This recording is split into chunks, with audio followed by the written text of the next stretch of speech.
they did a 23-minute set where they did a Dillinger songs. They did Mall Practice by Faith No More, which I actually got to see them do that show, which was insane. And then the last song they did was a cover of Justin Timberlake's Like I Love You. No way. Yeah, and it's really good. I did find this here. So you can find it, like I found the Terminal 5 show, for example. Oh, wait, is that the farewell show, the last show? Mike Patton, Dillinger, Escape Plan. Actually, this is in 2017. All right, so I was at that show. Yeah, that's the one you went to? Cool. So I was at two of those shows. I was at the first night with Mike, and the opening band was called Godmother, a Swedish metal band.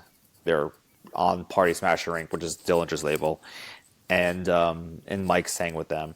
And then I was at the last show. So the December 27th was the show with Mike, and December 29th was the final show. Got it. Yeah.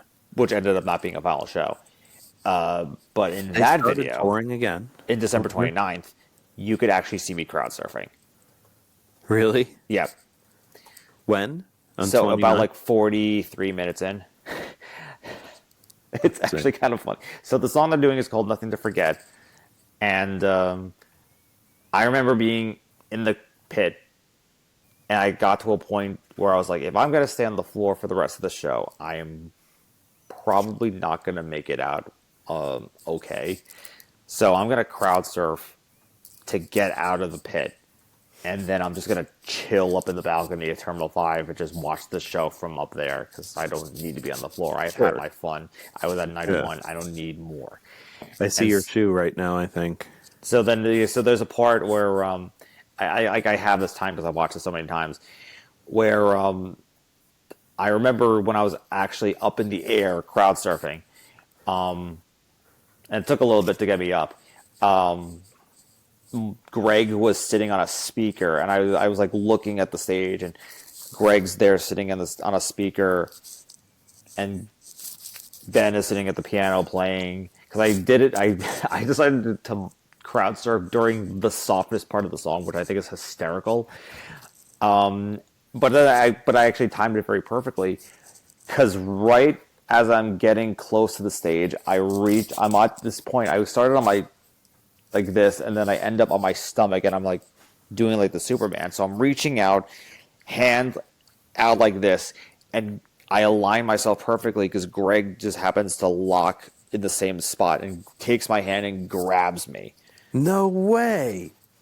And that was filmed. And find it right now. Nothing to Forget, you said, right? Yeah, like it's like the video's like 2 hours, I think. Hang on. Let's see if we can find it. You'll see me. No, I found the actual song. All right, so that's the actual song. So you'll want to look up Dillinger Escape Plan final show at Terminal 5. Actually, yeah, I don't know if you'll see it there. Actually, on this, it has to be. I see what you mean. It needs to be like the real. It's the real. Like it's like someone filmed it from the balcony, and it's the full show. This. They keep going. Almost there. We're almost there. So then there's that one guy who kind of comes up like that. Yeah. You can tell I've watched this. Like, oh, of course. Why wouldn't you? Or of course, you know. So then you'll see me. It's coming up real soon. I see you already, right? Is that you right here? That's me. That's you. That's me. You. Like, grab me, dude. And he's like, I will. And then yes. Oh man.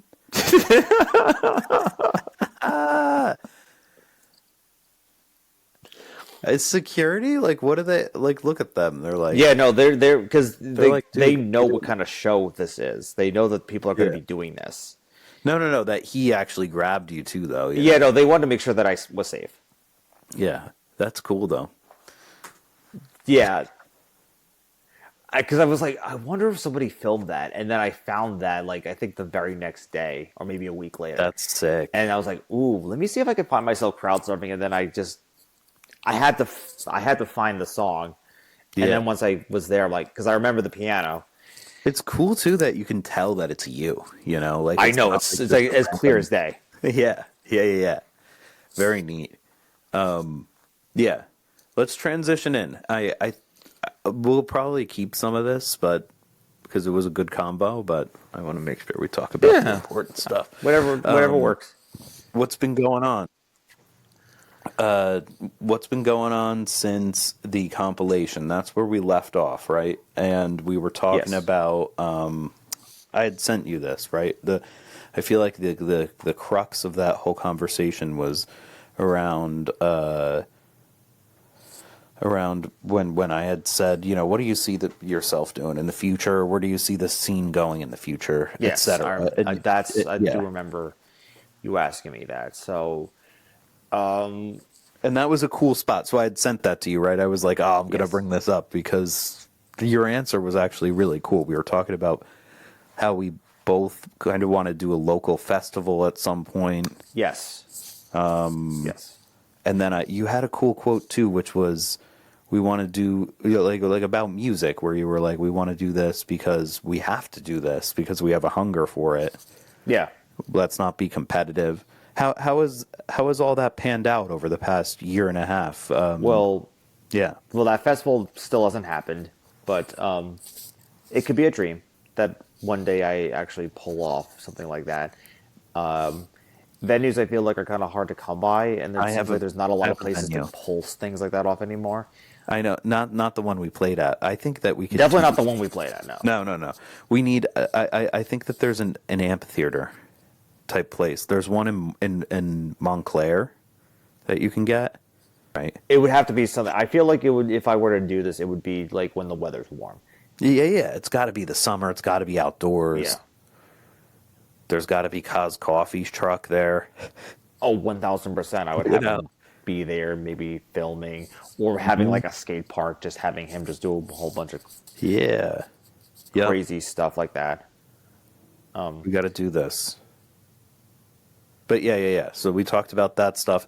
But then, but on a smaller scale, you actually started your own band, right? And I got to see you all play back in August. Yeah. So Ray and I formed this band Slipstream, Right. and it was And he talked about it on the last yeah. episode a little bit, but he didn't actually talk about the inception of it. I don't think. So it was just the two of us hanging in his parents' house, and we were Mhm. just coming up with ideas for the project, and we're trying to come up with names, and ultimately landed on Slipstream because it was, I think, a Star Trek reference, and because he's very into Star Trek, and so the project initially was for the two of us to kind of pour our original music into, and the first show I showcased my music, but lately it's been his stuff, which has been fun. Because he's been a more proactive writer and he's been very proactive with the band as a whole. And so he's really been Sick. doing the booking, writing a whole bunch of songs. I'm sure he talked about it on, or maybe he didn't, or maybe it's been a while since he's been on the show. I know he just did it recently. He 'Cause did. Yeah. he finally put out his first album. Sorry, I was looking for my AirPods You're case, good. but I can't find it. You're good. Anyway. So he put out his first record, which he's also going to re-record because testosterone and his vocal takes from that release showcases a different version of him when he just started taking testosterone, and now that his voice is much deeper, he wants to rework those songs to where he sings them now, and he's also working on another record of different songs. Yeah, and we just talked. Actually, it's hard for me because I'm actually really behind right now. I'm like have too much going on, but because I don't know when we actually talked. That it was in like January, Right. but he is the latest episode as of right now, which Right. is I know that you posted March, that like within the last week. I February think. 24th. Yeah.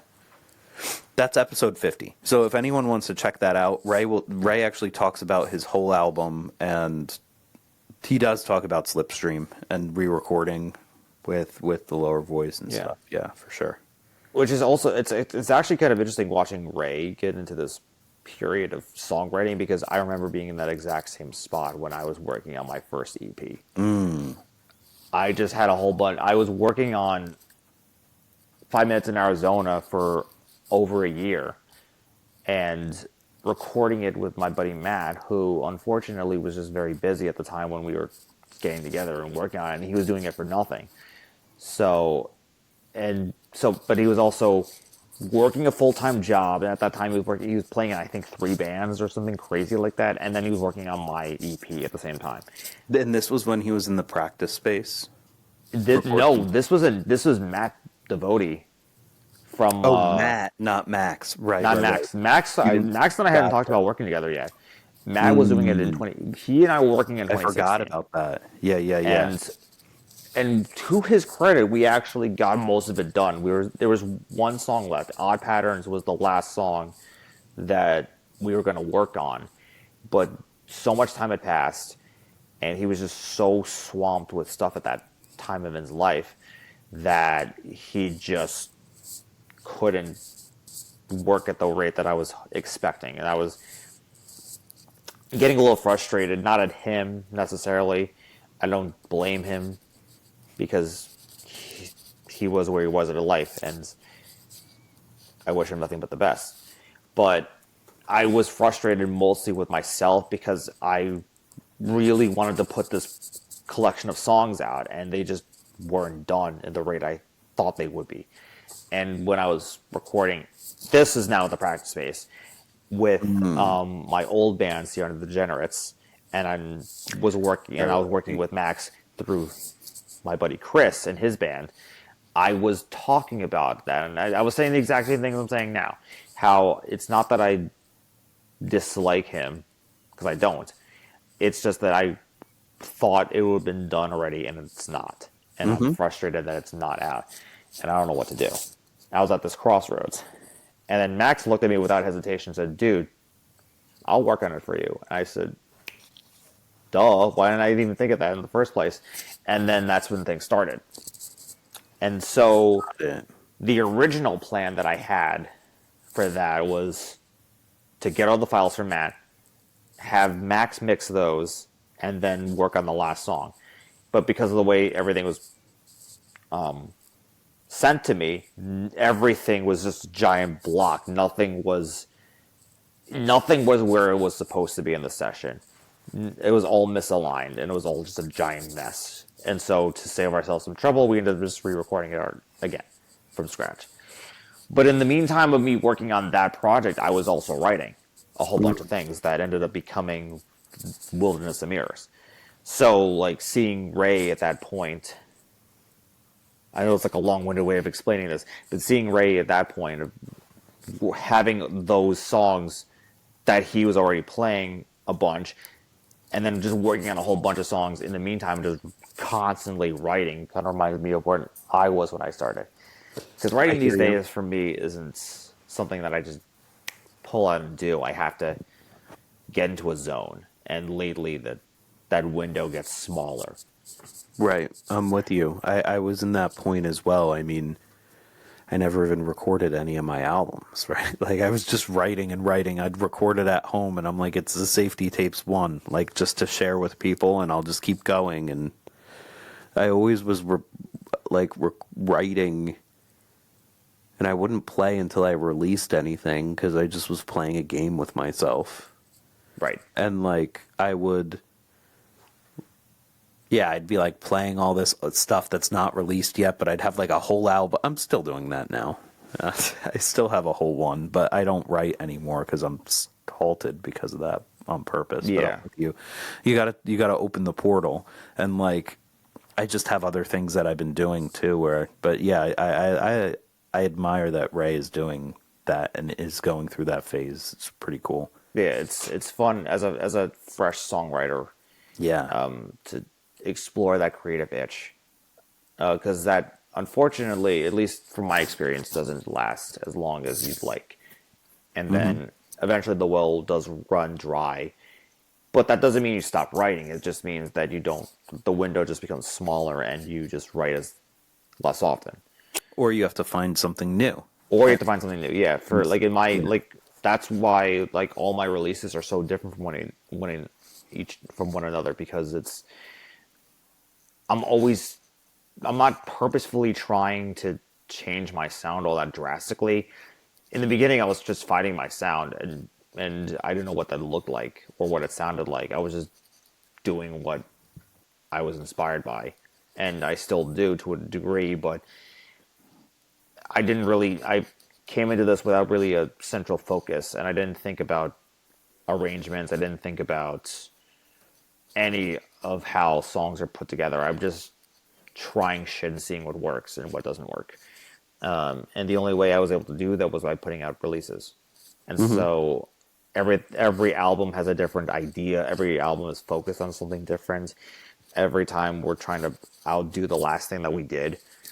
And I've been weirdly consistent with putting out stuff, and like it doesn't even feel like I'm doing it. I just do what feels natural. So, because I go through, like, I always joke, 10 months of absolute nothing, and then about a month or two of actual concrete writing. Yeah, yeah. I started to. I think that I would be in the same phase. I mean, just last time it ended for me, it went like that, and for a couple years, and then I had 12. I just didn't release anything in between. But Yeah. now I just actively like turn that faucet off because I don't even want to have any songs right now because I need to figure it out. But you know, it is what it is. You know what? I don't know what's going on, but you know, we'll refocus and I'll edit. But I just like talking to you, and maybe people will like it. We'll listen to it after and see. But you know what I've been thinking about a lot lately is games, video games. Like what kind of video games? I don't know. Like, because I think I'm capable of making a game. So, like, I've started to play with AI, making, like, some artwork and learning how to make games. But then, like, I'm trying to think about how to integrate music into that, because when I think back to my formative years, I think that music from games had a huge impact on me. I think a lot of people would say that. Because, Yeah. especially, like, I think back to the early consoles, like especially the Nintendo consoles, because a lot of that video game music is so well Exactly, right? crafted and composed in a way that I'm not saying that that's the case. That's not the case for games now. The world of gaming is so broad or so wide and it's like books. You don't know where to even start. No, Because there's just so exactly. much shit Yeah. out there. But back when there was not a lot of consoles, there weren't a whole lot of options. The quality really had to matter, especially because of the limitations of graphics Yeah. back in the NES and the SNES and even the Genesis. But because of those restrictions, like everything just had to feel like you're playing the greatest thing on the planet. Yeah. And so like It almost all holds up from like that era. everything, like you go back to like the original Mario, the original Zelda, even the original Sonic, the Right. original Metroid, Yeah, all of Batman. them. Like, They're all great. There's so many unbelievable games with unbelievable scores that Yeah. your mind boggles Even at just ones how without scores, much like good music there was in games. those kind of scores. I thought you meant just like a high score of yeah. Well, yes, that too, but Yeah. just on a musical level, even when SNES and what I don't know if I ever talked about this on here at any point, but during the pandemic, or not during the pandemic, but when the pandemic was kind of on its way out, and we were starting to be able to hang out with each other. One of the games that I've wanted to play forever, because I've seen video after video about it. I've seen a playthrough of the game fairly recently at that point, and it was just one of those games that I always knew about, and I heard some of the music from it, but I never played it. Chrono And Trigger. that was Super Mario RPG. Oh, okay. Super Mario RPG. Oh shit. So it was the first. A lot of people think that the Yep. first RPG than in the Mario universe is Paper Mario, but this predates it by a few years. Yeah. So it's very unique in the Mario franchise because I think it's the only game that's not counting like Smash or anything like that where Bowser and Peach are playable characters. Ooh, I really? think. Wow. Don't quote I've me on never that. seen this game. That's But cool. it's I'm looking at so some pictures of the it. world is so cool. The graphics obviously are incredible for the time, and they still hold up to but the music is out of this world good. Yeah. The gameplay is the story is so unique because the villain isn't Bowser. There's not many games in the Mario world where the villain isn't Bowser. No, there's not. It's like Super Mario 2, Super Mario RPG. I think that might be it. There may be one or two others that I'm forgetting or don't know. But there's not. But the point is, there's not Usually a lot of Bowser. games in that franchise where Bowser isn't the main villain of the game. Yeah. It is interesting because my first Mario was the Game Boy Super Mario Land 2, where I don't think it's Bowser either. It's Wario in that. Okay, so that's one I forgot then. Yeah.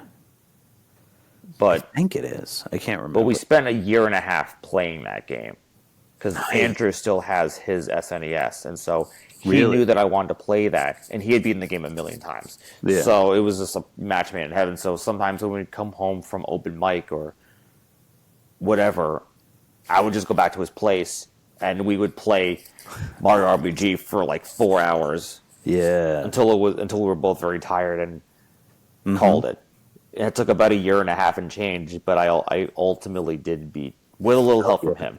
That's I awesome. beat the game. It felt like a crowning achievement.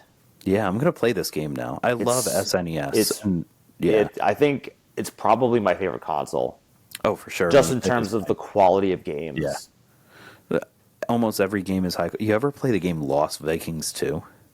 I don't. That's my top think game I of have. all time. The SNES version of that is sick. It's a co-op. I love co-op games. Co-op games are fun. Yeah. There's only one other RPG that I want to play, and for the life of me, I cannot think of what it is. Chrono Trigger.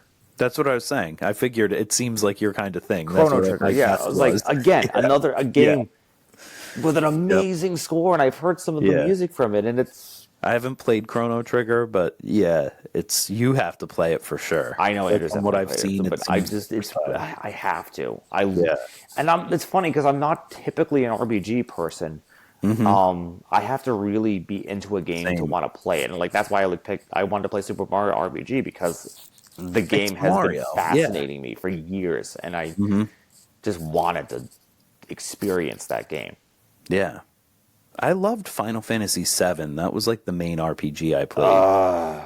Played it a few times. That was a groundbreaking game. The graphics even for that were great, and that's I mean I know very little about the Final Fantasy franchise as a whole. Me too.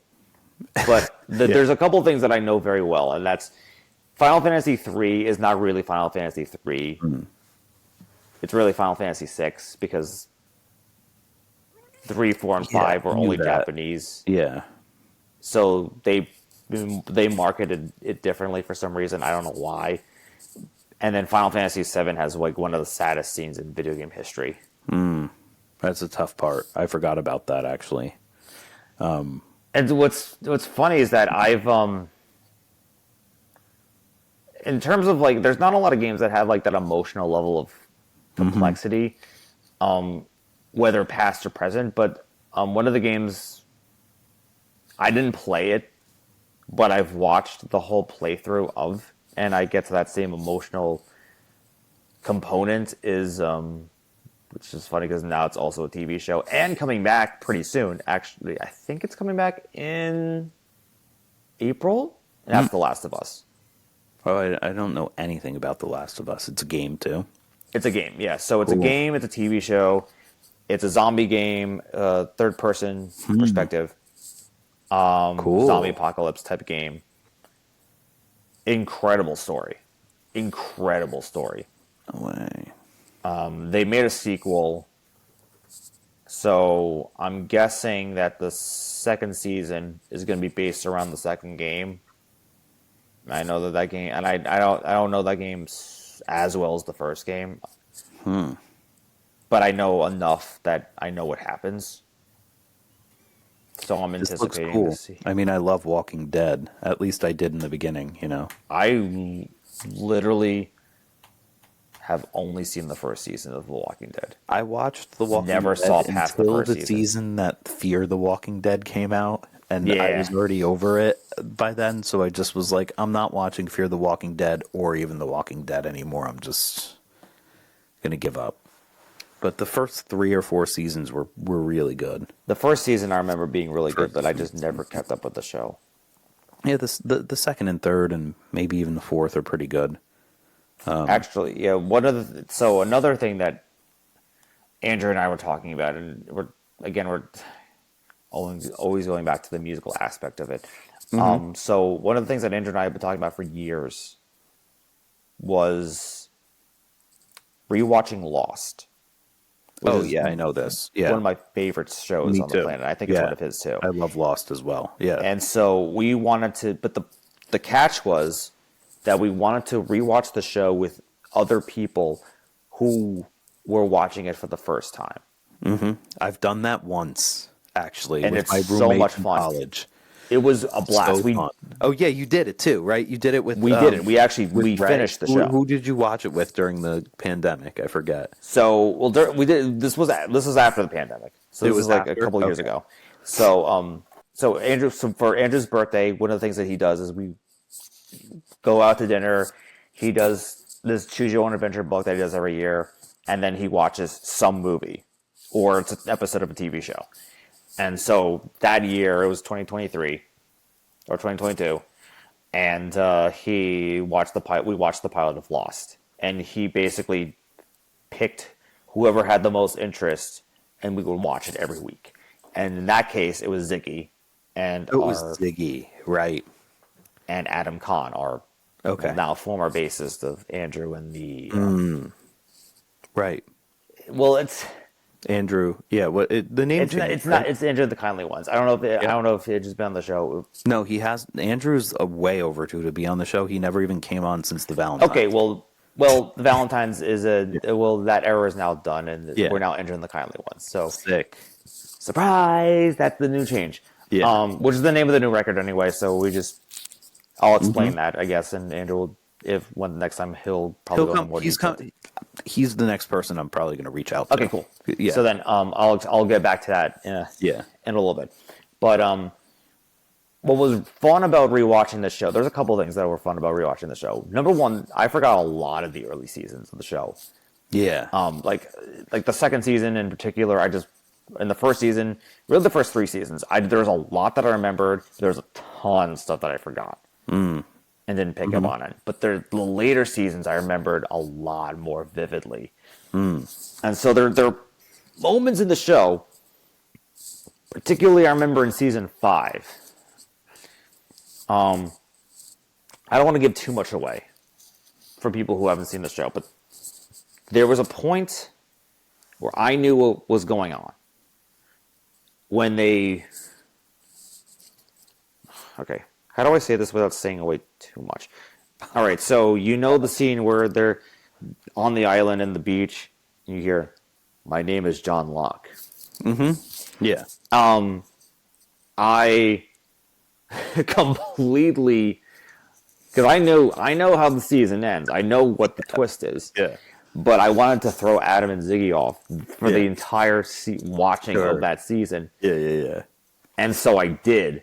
Yeah. And when we got to the finale of season 5, they were so thrown off, and I looked at them and I was like, "Yeah, I was totally throwing you guys off." It was so good. So it was things like that made the show really fun the second time around, because there's just things that you remember and you can't say because you want them to have that first time experience of watching the show and figuring out the show as they're watching it.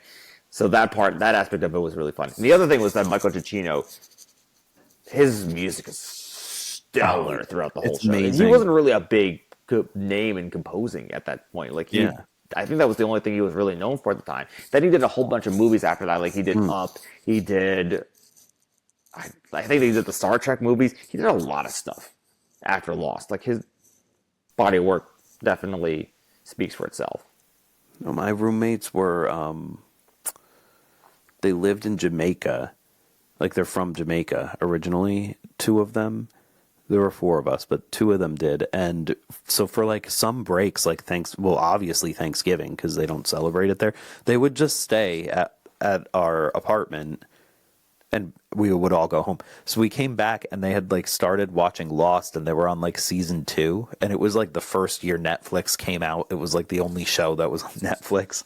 Same thing though. I remember just watching every night. They were just like glued to it and I would watch it like 75% of the time. And yeah, you can kind of, I know what you mean because they have no idea. Yeah, when I first saw the show, season 5 had just wrapped. And so I was with my friends from home. We were hanging out New Year's Eve, New Year's Day. And at the time, Heroes was also on. And I was a really big fan of Heroes at the time until season 3, where I stopped watching because they lost the narrative and the show stopped being good. But one of the things that we did after the ball dropped was we watched the pilot episode of Lost. And I was hooked from the first episode. So like, good. Yeah. Like if you're not hooked by that on that first episode, you're not going to enjoy the show. Yeah. And like and this is before streaming, or streaming was just a relatively new thing. But ABC's website had all the seasons except for 5. Yeah. So that was the only way I was able to watch the show on my own, was on ABC.com. So I binged the whole show. Then I got to season 5, and that's where things kind of got interesting because I had to find alternate methods to catch up to season 6. Yeah.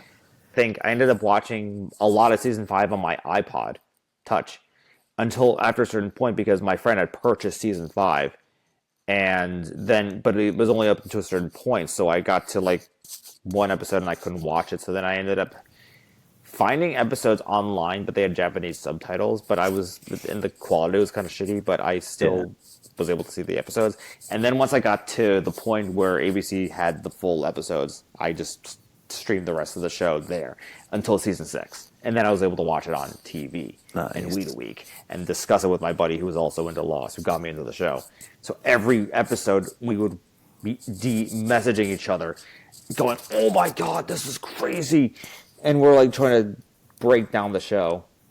That's the best when you catch up too. I feel like you're like you get the best of both worlds. You like binged it and then you're also in the cultural moment and people are watching it, you know. Yeah. So I was for a season I was able to get, but the thing that was interesting was that when the finale aired, I was flying to Israel, and so for 10 days I don't know how the show ends. Yeah. And I had to avoid being on the internet the entire time I was there because I knew if I looked anywhere on social media, there was going to be a spoiler. So I had to do my damnedest to not look anywhere on Facebook or anywhere online because I just knew that I was going to see a spoiler. So then when I got home after being on this trip, the first thing that I did was watch the finale. And it was 2.5 hours. I was dead tired. It was an 12-hour flight back home. And I flew out of Philly, so I landed in Philly, got a bus taken back to Washington Township, and then I got to drive right home. And I watched the 2.5-hour finale before taking a nap. Because I needed to know how the show ended, and I waited this long. And you have to. I have to. It was worth it. 100% worth it. And also, rewatching the finale years later, that shit made me like bawl my eyes out. Did it? Oh my god! I got like towards the end of the episode, and like there's this one part that I was like, this is gonna make me cry. I felt it, and as soon as it came, I'm like, there it is. I thought so it was interesting because I didn't watch the last season. I watched the show from the day it came out, I was really into it. Like, I remember it premiered. I watched it with my parents. Then my friends got into it, and we would like go to people's houses and watch it. I watched it for whenever, but by like the last season, I'd outgrown it, and I was like, I don't care. And then like the 2 years later, year later, my roommates were watching it, and I was like, oh, hell yeah, like I'm going to catch up with you. And then I watched the last season with them, and everybody had said it was a terrible ending, but I liked it. I thought it was fine. I think... Yeah. I'm not going to ruin it, but, you know, like, it's good. I think Andrew will say the exact same thing. I think that people who didn't like the ending wasn't really paying attention to the show. I think that if you really paid attention and knew what was going on. First of all, it's a show that you know for sure that there's no way they can possibly answer every single question. They're not like Damon and Carlton weren't going to spoon feed the show to you. That's not that kind of show. David Chase said the same thing about The Sopranos in the finale. And a lot of people were disappointed by that finale, which I think is also brilliant. I have to watch The Sopranos. I haven't watched it yet. That's a loss. That was a pandemic watch. But with Lost, I thought I was so just captivated by how much detail they put into those 2.5 hours and just how intense it is. And then it ends and it's like show. What? A cable show back then? For a cable show. Like it was ABC. Show. Yeah. And it was just, I thought it was absolutely brilliant. I did too. I think it stands up. It brought me such joy. And again, like, because I had that emotional component attached to it from years of being a fan, I knew it was going to make me cry. Yeah. It left me feeling closure. Yeah. You know. But like, you become so attached to these characters, and it's so funny when you're watching the show and you're like watching early seasons and you're just like, this character sucks. But then as the show goes on, you realize how flawed a lot of these characters are, and they're in really crappy situations because you learn all about their backstories, you learn their motives of why they did what they did. And I'm not saying that all of them, in fact, a lot of them had really shitty motives for the most part. Yeah. But the way that the writers of the show, like David and Carlton, Adam and Horowitz, and all these other incredibly talented writers on that show, really cared about these characters and really fine-tuned them. And the actors obviously had input in terms of their characters, I'm sure. You really start to become so emotionally connected. And some you connect with immediately, and some it takes the whole show to... Like, you look at a character like Jack, who's the most flawed character in the entire show, arguably. And his arc is so fascinating. Kate's also one of the most complex characters. Sawyer has a very complex history. But then those are characters you're not sure how you feel until the very end of the show. Exactly. I didn't know how I felt about Jack until, and this doesn't spoil anything at all, until I saw him driving in his car listening to Gouge Away. And then I was like, I get it all. Now they're speaking my language, you know? You know what I'm talking about. I know what you're talking about, because I'm also thinking Yellow Jackets, and there's other characters I'm thinking of with the same thing. But then there's characters like Hurley, who you love from the get-go. Charlie, who you love from the get-go. Right. Desmond, Charlie, who you love from the get-go. Like, there's just like those locked-in characters that you just know you're going to love the entire time. You got to get this book. Again, I can probably loan it to you because it's not like a must-have, but I have this book that I got in Borders back in the day. I don't think they probably print it anymore. It's called Lost and Philosophy, and it takes it uses I love books like that. They like the Gervais principle, where they apply like office stuff to The Office. But Lost in Philosophy, they'll get into like all these different philosophical, like each chapter is a different philosopher's sort of mod archetype, and then they apply it to Lost. My favorite one that stuck with me over the years is the others, like the us and them of the others. Oh. And that's actually a good tie into the quote you were talking about with the music scene and stuff, where you're trying to kind of break that, right? But yeah, like just the whole fact of like who are they're the others, and then you're exploring that like unknown. The concept of the yeah. others is so fascinating because Yeah, that chapter of Lost in Philosophy was like mind blowing for sure. Yeah. Especially in high school. Yeah, no, I'm so fascinated with this show, and it's funny because now we have what I think Andrew will also attest to this, another the modern day equivalent to Lost, which is Yellow Jackets. Which, I haven't seen that. I dear haven't heard of this. God, that show is like the closest thing to Lost I've seen, and it's just as 3 seasons. Cool. it's on season 3 right now, and shit's getting crazy. And when we're talking about characters that you don't feel until a certain moment, so it's in New Jersey too. yeah, so here's the premise of the show. So this is what I mean by like the parallels between Lost and this show. So the premise is that in the 90s there was this all-girls soccer team that makes it all the way to nationals in Jersey. And they're on their way there, and on their flight to nationals, their plane crashes in the middle of the woods. Mm-hmm. Some survive, some don't. Okay. That's not spoiling anything. That's just what happens. Then the show flashes forward to 2021, where you see those who survived living out their life post being in the woods. Okay. And then the show goes between the 90s when they're in the woods and the present day. Elijah Wood's in it too. Elijah Wood's in it. Yeah, he comes in not the first season; he's in the second season. Okay, so you see them in the present day Yes. too.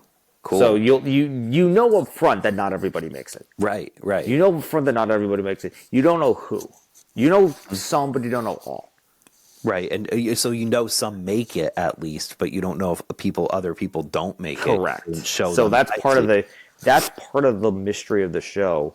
Mm-hmm. But the other part is like, what the hell happened in the wilderness? What the hell happened out there? And so you start to see everything kind of unfold as the show continues, and it's wild. This show is wild. That's sick. I'm gonna man. There's a few. I have to watch Severance too. A lot of people are telling me. Severance, I've also heard, is really good. Yeah, but a lot of stuff has been either taking place or getting filmed in New Jersey a lot lately. Yeah, which is funny because there's only really in that show there's only 2 actual actresses from Jersey. The actress who plays adult Ty and Christina Ricci. Do they film it? I didn't know Christina Ricci's from New Jersey. Neither did I. Until the show. Cool. But there's a character who I love in the second season because he's in his car and Last Resort by Papa Roach is playing and he's banging on the car seat. And at that point, I looked at that scene and I'm like, first of all, that scene was written for me. And second of all, this is now one of my favorite characters in the entire show. It's just the funniest shit to me. Hell yeah. Yeah, man. And that brings it full circle, too, because that's what I actually was talking about with the games, was that, like, I was introduced to music like Last Resort by Papa Roach and, whatever, from the extreme skateboarding games and stuff. Dude, let's talk about your album. We got to talk about it. Yes. So, because, I mean, there's a lot your EP, there's a lot to talk about on it. First of all, how did you come up with the title? All right, so the title. I always joke whenever I play open mic that if you want to know the title, talk to me about what it means. Here's what it means. All right, so there was a night, a few years back, where we were going to see a show at Debonair Music Hall in Teaneck. Mm-hmm. And what made things awkward, there's a couple that used to be in Andrew's band who aren't really around in terms of play. Well, one is, but the other one kind of disappeared. Mm-hmm. The other one, the guy actually works at the guitar sitter that's near me. He actually restrung my acoustic very recently. Nice. Anyways, before I sidetrack even further, so they had just started dating, and we were seeing a band with a member of, then one of the members used to be interested in the guy, so it was like an awkward situation for her. Yeah. For that reason. Right. And I don't really drink much now, but back then I drank a little bit more than I did. Than I do currently.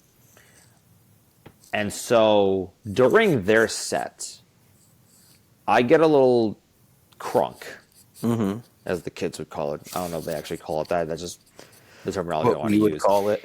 And I was just like, I didn't even know that awkwardness was in the air. I was just being me. And I was just doing what I naturally would do, which is just have a good time. But apparently I was alleviating any sort of discomfort that she was having.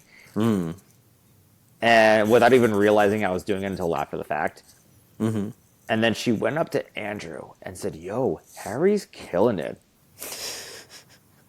And then I was told that after the fact, and then that just became a running joke between my friends and I. Yeah.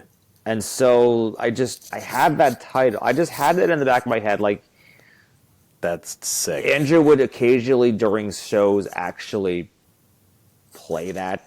Like, he would say that. And then I just thought, why not use it for an album title? Yeah, of course. Because it's so etched into my own personal culture. Yeah. That I should just use it. It could have easily could be a song title, but I would rather it be an album. I think it's better as an album than as a song title. And so it's amazing. So I did. Yeah, and I love it. All right, and the cover, and a lot of speculation, I'm sure. The album cover is not me. I know, big shocker. Yeah, of course. So if you're wondering who that is, I actually was going to originally post a photo of myself. Or I was going to make a collage of random stuff. But there was this really funny photo of Brian LaGentle. Brian LaGentle is the bassist of Lake Effect. That I think Max took that photo. I don't remember who, actually, but I want to say it's him. And so I just had that photo on my phone. Or Max had it on his phone. And I was talking about the album artwork, and he said, "Yo, I think that should be the album artwork." And I looked and I said, "I think you're right." So then I did, and Brian was thrilled because I didn't tell him I was doing that. I've seen his picture before, and I knew it was somebody from that camp. I didn't know who it was. It's Brian. It was and if it was anybody else, I wouldn't have been okay with doing that. But because it was him, I knew he wouldn't mind. And of course, he was absolutely thrilled that I was using his face as my album. The whole thing is, this is such a great album. Like, it adds, it's simple in a way. It's different than anything you've ever done, of course. But there's so many little inside jokes and nods and little funsies is the word that's popping into my head that you put in there. Easter eggs, I guess. Yeah. I'm sure I don't even pick them all up, right? But I think that's cool. So it makes sense that you would have that. Yeah. So I always like lore, and I like mystery behind things and little Easter eggs like that. I'm big fan of Homestar Runner, and they throw a whole bunch of Easter eggs throughout, like, all Strong Bad emails. Like, you click on random words and it just pops up to like a random picture, or at the end of the email there's like random short things that they like. I love shit like that. And this album has a lot of that. A lot of just random little like pop culture phenomenons, because like I just know a lot of random movies and internet culture and all, like, just these memes and all that shit. So I wanted to throw all that in there. And it was funny because I go into these projects not knowing what I'm gonna do. I genuinely have no clue what I'm doing. Yeah. But the one thing I knew for sure, one of the songs I wanted to make a dance track out of. And I knew that up front. You could probably guess which song based on the track titled. Well, Oopsie Poopsie. Yes, that's exactly. Yeah. So that was the one thing I knew. For sure. I wanted Oopsie Poopsie, which I originally wasn't going to incorporate into, but then I did a show. It was the first time I did a show with Ziggy. Okay. We basically have been doing these variety show type things, and after the first one, go to those. They sound cool. Yeah, I'll touch on that later, because I definitely want to divulge into that. 'Cause that's just something I really enjoy doing. But after the first one, where I did a full band set, and I did all of 5 Minutes in Arizona proper because I didn't do it when I wanted to, I basically knew after that show or before that show that I wanted to put Oopsie Poopsie on this project. So I knew that I wanted that song, even though it's a joke song, and I knew I wanted it to be a dance song. Right? I think you told me once it was inside joke. But yeah, it was a complete inside joke that Ivo and I started, and then I just decided, you know what the fuck? Yeah. Put it as a full song on the album, and just make it a fuck around sample song. Didn't know it was going to be that when I made it in the studio, but that's what it became. So when I told Max that I wanted that song to be a dance song, we basically just made that the whole EP. And we started actually with The Secret Truth. That was the first song we tracked. No way. Cool. And that set the stage for the entire recording process. Nice. And he was just fucking around with all these synths. He had these really cool sounds. And then he threw in a couple of samples. Or he threw in one sample. He threw in that, this is how it goes. He threw that in. And then me being me and thinking of all these random internet videos and stuff like that, my mind went to a clip from Whose Line Is It Anyway, from Scenes from a Hat, when Brad Sherwood says, "Hope you enjoy the chop suey," because that's what I heard. And then from there, we just picked whatever random samples we could. And Max taught me how to record things from my phone, like make screen recordings, which I didn't even know you can do until then. Yeah. So that was that either. A lot of fun learning about that whole process. And so we did that with Secret Truth. And then from there, whatever thing I could think of, no matter where it came from, we just threw in whatever we could. Nice. And making actual songs, but then also making these scraps of music just from random samples, which was so much fun to do. Not just samples too. Like people should definitely, if you haven't listened to this album, go and listen to it like a few times. It's so short. It's 15 minutes or 14 minutes or whatever, but like you got to listen to it over and over and over again because there's all these Easter eggs in there and yeah, like there's a lot going on. Yeah. Oopsie Poopsie in particular was really fun to put together because we based the whole thing on, like, again, we didn't even like plan for I'm Too Sexy to be the whole song. Yeah, just like chop that up and turn it into what it became. Right. Yeah. But that's not even the wildest part of that whole thing. The wildest part is the end.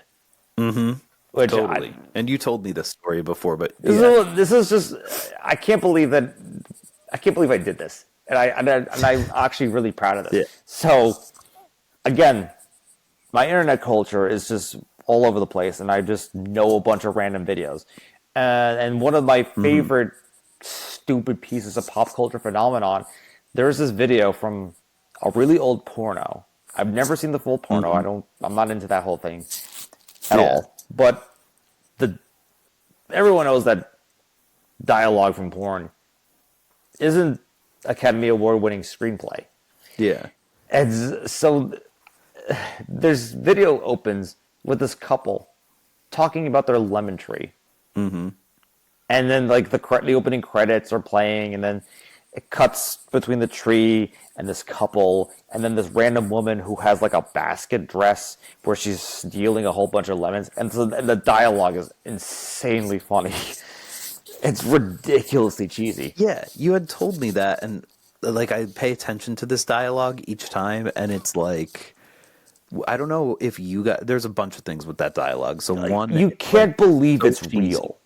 You can't believe it's real, but also the way you guys used the sample, it's got this like kind of Garden of Eden It's type so vibe to wild. it. Like, and like And it then fits you so do the perfectly. devil voice when she's like, "Those lemons stealing whores." I'm Yeah, guessing that's you like guys did that. we fuck To around with memorize so it. many samples, but that's the only one we didn't touch all that much, except for like a tiny bit, like that. That was damn lemon stealing. And you just let it loop. So that's one thing I wanted to ask you was, did you intend on it being loopable?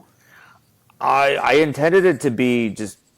I wanted it to be shareable, and I wanted it to be just something that you can enjoy listening to a whole bunch of different times. And I think we definitely We captured it. accomplished that in spades. It's just I never had this much fun making a project, and I never laughed as much as I did making something. Like every song is an adventure. Everything that we explored was just batshit crazy to some You know caliber. what it reminded me of is like you know what translates through it all to me most. I think the strongest song on here for that reason is Split Screen. I feel this like childhood, like I'm sleeping over my friend's house and we're like literally like when I was in high school or whatever, and we're gonna just fire up GarageBand and we're just gonna Yeah, like mess around all night until like 3 a.m. and we're gonna be loopy because it's late at night. Middle school type I definitely know exactly what you're yeah, talking about, and I agree. I with the think that pizza. Is that a there, Home Alone sample that is in there yes, too? Yeah, it's a like little all. narrow, sir. I have your pizza. That was Max throwing that in, and then like Oh yeah, let's see, because we threw what like the beginning. The Hey Scotty comes from a Christian movie. really? Yeah, so there's a movie called Second Glance, which at some point I want to watch, Okay. even though I don't watch those type of movies. But like the ending is one of the funniest things. It's like I don't know the context of this movie, but the guy they're at a high school, and then he just goes, "Hey Scotty, Jesus man," and then the movie just ends. Yeah, yeah, yeah. It's like one of my favorite endings ever. So I threw I'm looking that at the in because it picture was of just really funny. And then Max and I did the dialogue kind of impromptu. Nice. And then I started like doing that rap part as a joke. And then he was like, "You're gonna track that." And I'm like, Yeah, yeah, "All yeah. right, let's do it." And then we just threw a whole bunch of other things like the "My Spoon's Too Big" came from an animated short called Rejected, which was actually an Academy Award nominated short film that didn't win, but it became internet allure because that whole "My spoon is too big." It was like a whole bunch of like rejected cartoons. Was the premise of this short. I've seen this. Yep. So you know what it is, yeah. I And haven't then seen the the movie. banana I've walks just in and he seen the goes, scene. "I am a banana." And there's a whole bunch of other shorts. Like the other famous one is the cloud one, where at some point the blood's just coming out from the cloud, and he goes, "My anus is bleeding," and it's like, what? So that's in there. Then we sampled a little bit of Tribe Called Quest. Actually, it's funny enough. I could tell. Yeah, we got the jazz that comes straight Yep. from jazz. Yep. But it's like but I think that's all good because it feels so authentic. Yeah, To that. everything like the thing is like it all sounds like when you first listen to it like a whole bunch of random samples that don't really add up, but everything flows so perfectly together like it doesn't even like it you don't even like think twice about it. And that's what's true about all these songs that all the things that we threw sound like random ideas thrown together, but at the end of the day they all work. They definitely do. I love even too in Split Screen where I think it's in Split Screen where there's like the news part that you added. And you're like you overdub Harry's killing it over the guy. Oh yeah, that was funny. I That's wanted I never did that before. awesome part. Yeah, that one again. I that was very scratch recording, very scratch demo, and then we threw that together in like a couple of hours type situation, which is why I love working with Max. Because Max just has this creative wheel of energy, and we feed off of each other. So Yeah. Like it feels like you guys were just, like I said, doing that. yeah, Like, that was another one back. where the two of us just couldn't stop laughing while we were making it because it was just like the most like when you think it couldn't get more ridiculous, we throw in something just like like at the end of Split Screen, we come back to that rap part again, and then it goes to the fucking news clips. Yeah. I love it. I like that. And then I threw in and then it was my idea to throw in the Who's Line bit. Welcome to the 6 o'clock news. I'm your anchor, and then so like it really was a very symbiotic and natural, organic process of putting that together. It just made us laugh so much. Hell yeah. And you could feel it in the project, and I feel like even the album art, everything, the name, like the whole thing is just it's like a comedic piece of art. I don't know what the name for it is, but I love it. It's cool. Yeah, I wanted to like and then the songs translate. Go. I was going to change gears. No, it's okay. The last thing I kind of just wanted to add, and I'm always very proud of the work I put out, and I really like the craftsmanship of everything. But I knew that I have this really jokey personality, and and like in my open mic, I am very much a jokey person. Like it just is part of my persona that I portray on stage and in real life. So I wanted to. This was kind of the point of this particular project, is that I wanted to showcase that side of me. Mm-hmm. And not just, and when I say a comedic project, I mean it with the utmost respect, because I know you know that, but I'm just, in case people don't get that, like, you're showcasing your sense of humor, which is layered and nuanced and deals with these recurring tropes that almost get invented by you, or like you said, within your own mythology. And yeah, exactly. Like I think of something even like the stories you've told in the past about playing the taco song, right? Or like that was like it was that in the soup song that I realized that I can write not serious songs, because I was writing about my life to some degree. I'm like my songs are never super explicit about what I'm talking about for the most part. There are a few songs that I've mentioned in previous episodes where I'm very direct about what I'm talking about, but those are very far and few between. I'm generally the kind of songwriter that gives you the basic idea of what I'm talking about, and then that meaning can change over time. And I'm very much a believer of that type of songwriting, and not to discredit anybody who's a lot more direct, but that's just not how I write. That's not how I see myself as a writer. That's not where my strengths are, I feel. For sure. Maybe one day that will change, where I write a very direct song about. I feel like I've been doing that a little bit more, actually, with my songwriting. Not to a certain degree, but because I have been working on stuff. Yeah, I hear you. I have actually tried. I never really wrote too many that are that direct either. I have, but typically I don't. And I've tried to, like, I think when I do record my stuff and start to write again, I might try to do a little bit of that just to challenge myself, like you did here. Yeah, this last EP was definitely something out of my comfort zone of something I would normally do, and it was just a little burst of creative energy that I just needed to get out. But you had to get it out too, because it is something you normally do at open mic night too. I feel like your catalog is much more complete in a sense, showcasing who you are as an artist by putting this out. If you put it out as your first album, that wouldn't showcase you either, because you're a serious artist. Yeah. Like, you're to be taken seriously. Right. To some extent. I wanted to, it's all about, I know that we've talked about this in other periods of life. Right. Whether on the podcast or not, about like how like your journey is, so you have to really go on that journey and figure out who you are as a writer, and that can Yeah. evolve over time.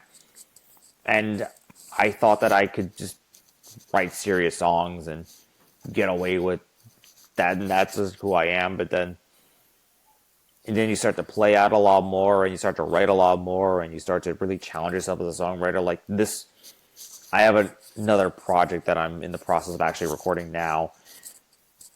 It's actually a full length for once. Yeah? Yeah. What made you decide a full length? What made me decide? It was just, You it was have just it. time. Okay. It was Yeah. time. I haven't think it put out is. a full length since 2021, and Yeah. I've had this itch, because I don't consider my stuff to be super catchy.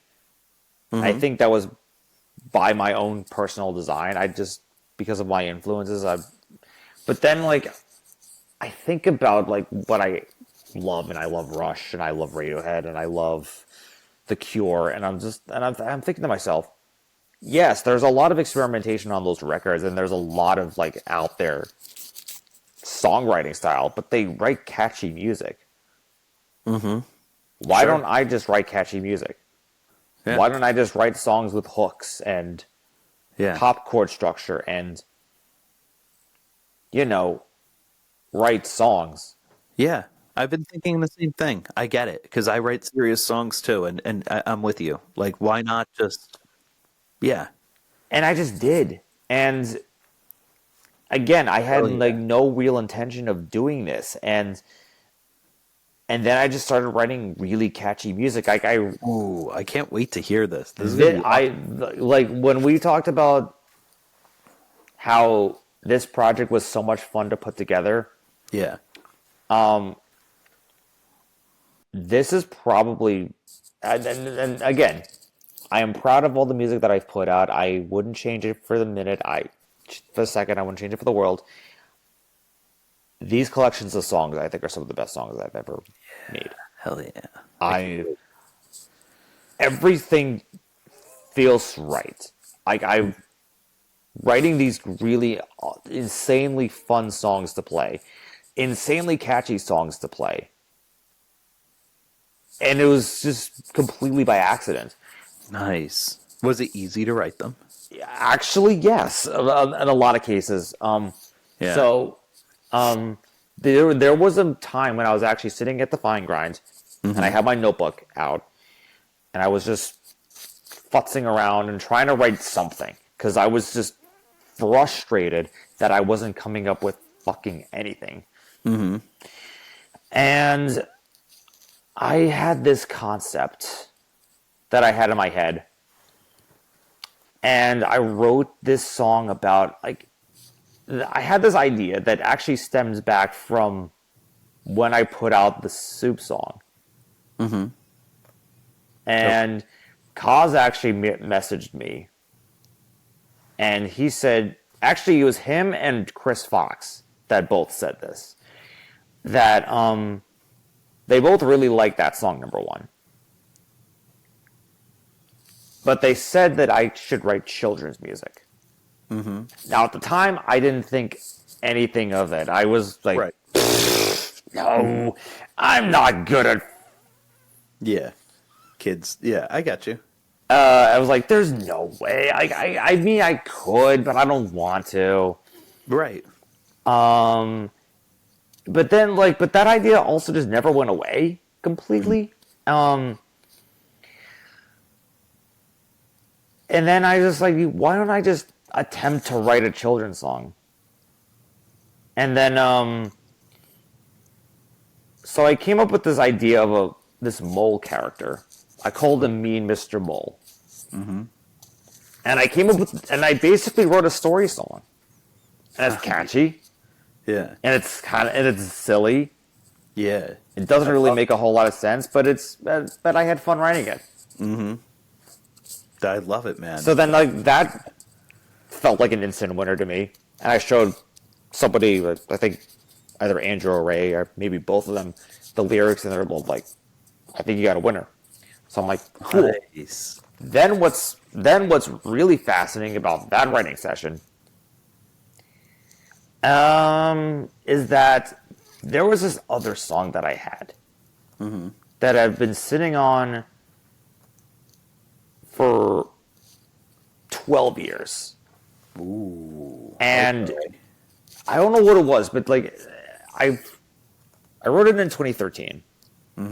And it just I liked it at the time, but then like after a month I was just like, nah, Yeah. this doesn't work. Right. I have some like that. I get you. Then I tried it again a lot later. I like had the sudden urge to write the song again and try it out again. And I remembered a lot of it, so then I went back and I reworked the song again and played it. Or I tried to play it and I was like, I guess this song just wasn't meant to be. Yeah. I'm going to put this one aside and never touch it again.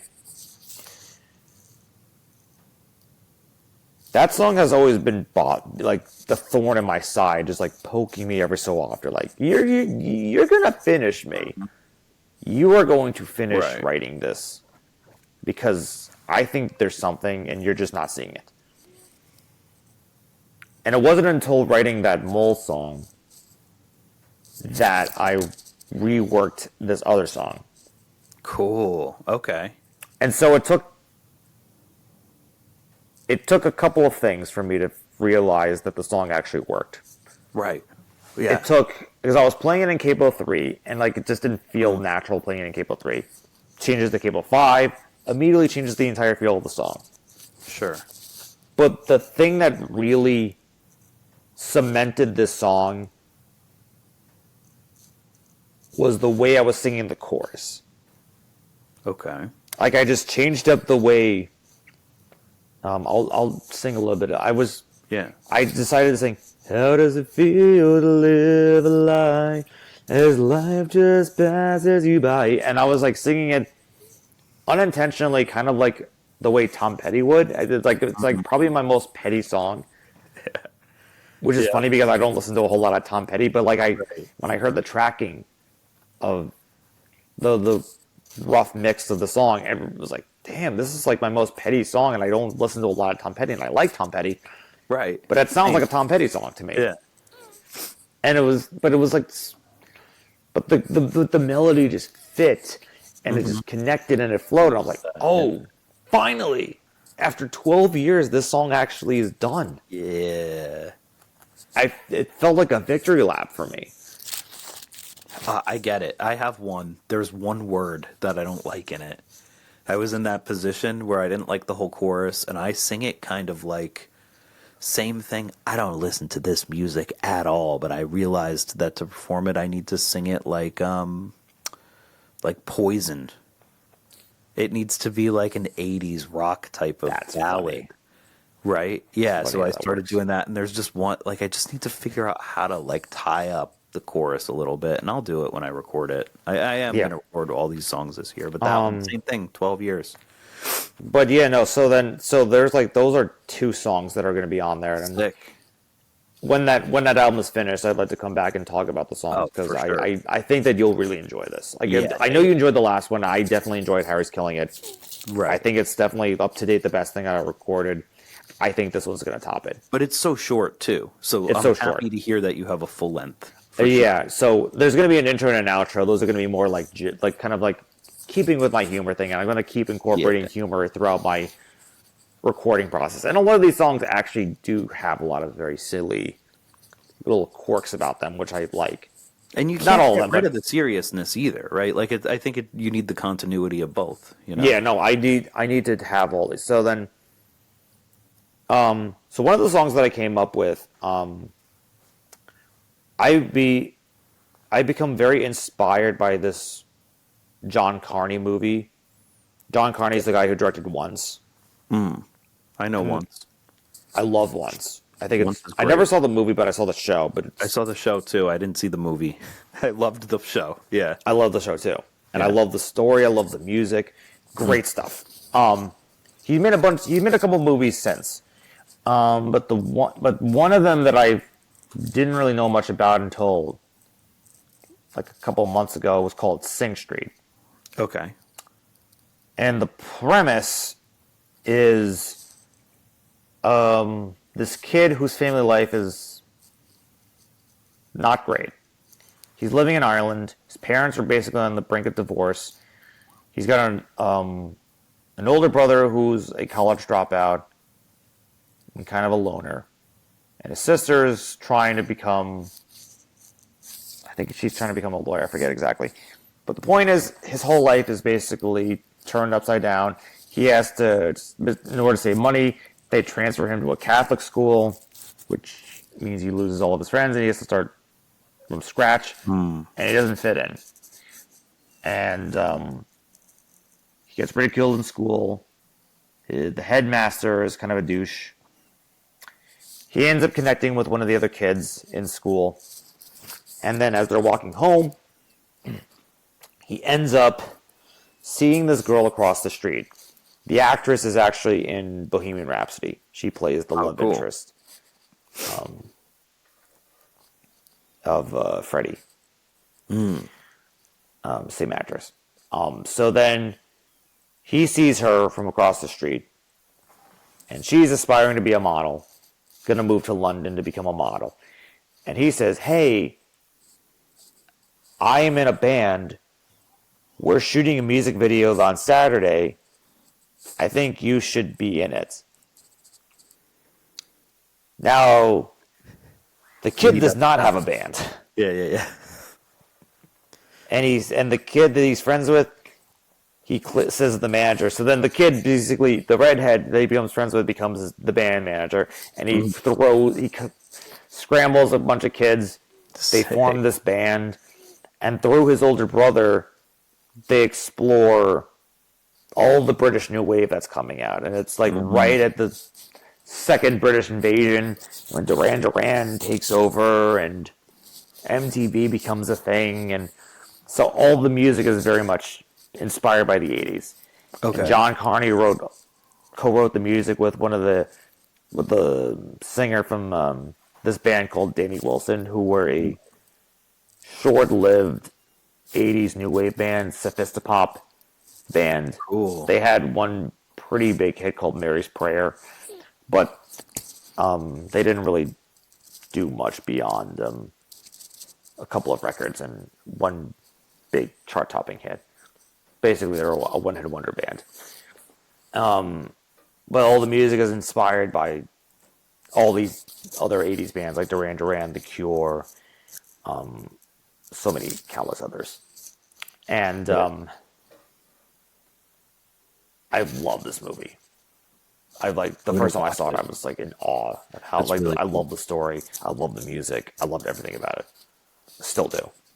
It's like becoming one of my favorite movies of all time. The soundtrack, and like I said, the soundtrack is killer. So I'm looking at it now. The soundtrack looks great. It's killer. They got the Clash, the Jam, the Cure. Yeah, a lot of goodies. And the original music is so good. And so there's a song that I heard called "Drive It Like You Stole It." Cool. And I just love the synth. I love like the way it's composed. I love the synth sounds. It sounds so modern and sounds so easy at the same time. So I wanted to write my own version of that song, and I basically did. So that inspired one of the other songs. Cool. And then I rewatched. So the night I was trying to rewatch Diana the Musical and didn't finish it, I ended up rewatching Sing Street again. Nice. And then that ended up actually helping me write another song. I ended up pausing the movie like halfway through. I wrote another song, and now that's going to be on this record too. So there's two songs on that movie and on this record that were inspired because I watched Sing Street. That's awesome. I love when you get that kind of like, it's like pulling a stopper out of the tub or something. Yeah, it's to get the flow going again. Yeah, no, it was like it's like if I ever need a spark of inspiration, apparently Sing Street is a good place to start. So like all the songs are just like super catchy. The one I'm the most proud of right now, There's another song I also dug up from like several months ago that I'm also going to incorporate into this. And the second Sing Street inspired song and this song I'm actually going to be recording in a few months in May. Everything else I've already tracked. Nice.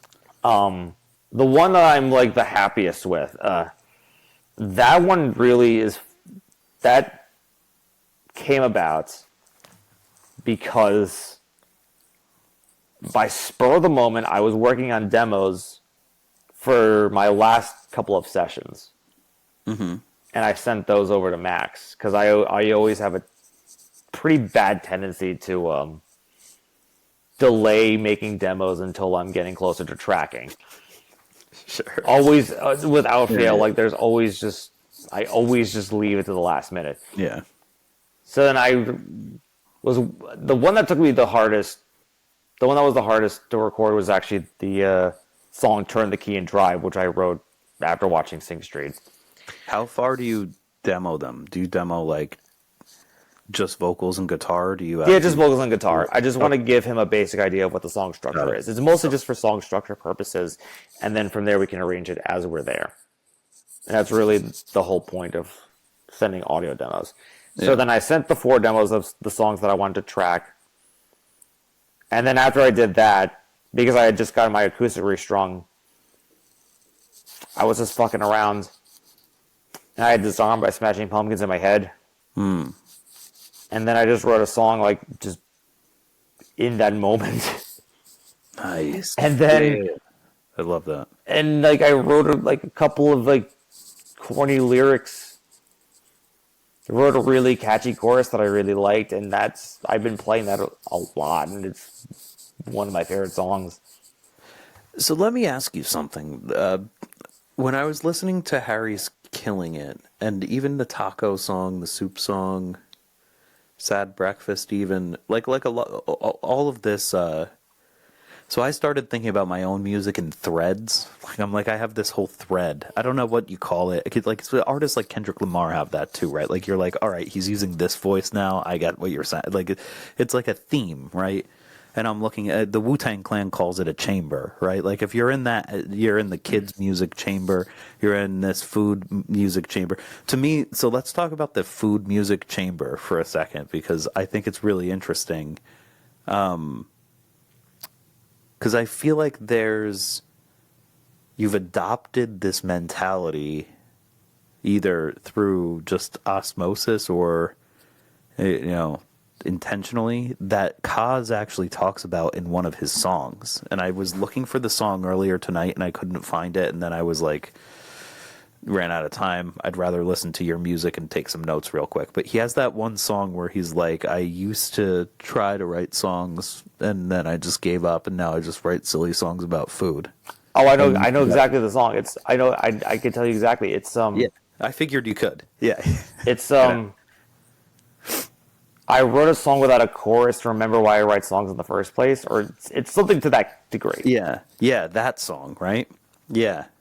I feel like you've done a similar sort of transformation in a way with these songs, right? Like it's unlocked a different avenue for you to make these, because he's like, I'll just sing whatever I want and it doesn't matter because people will dance to it anyway. He says something along those lines, right? Yeah. Well, that song I think he wrote that song after his grandmother died, and he was kind of just reflecting on life. Oh, really? I didn't know the only reason why I know that is because when I went to that release show, because I played at his release show, and he mentioned that when he played that. Cool. That's good to know. Yeah, I wrote a song without a hook to remember why I write songs in the first place. You're right. Yeah. So I've noticed that ethos shift, and you adopt that sometimes, either intentionally or not. Yeah. And Kaz also has a very interesting history with songwriting, because now he writes songs about Jersey folklore and stuff like that, and that's where his niche has been. And he's really good at it. I love that niche. I'd like to do that myself, but I'm just too slow at moving. He's the king of it. Like, yeah, the way he's presented it is really good. That song that he just did with with Chris Gethard. Oh yeah, that I just heard that actually pretty recently too. That I Yeah. mean, I I knew it ordered was going to be good because it's him. I mean, exactly, but I was like, this is legendary. This is really good. I'm so happy that he got that yeah, it's such a opportunity. good collaboration. And they Yeah. they they feed off each other so well. It's a perfect match. Like it's just yeah. It really is. Anyway, back to your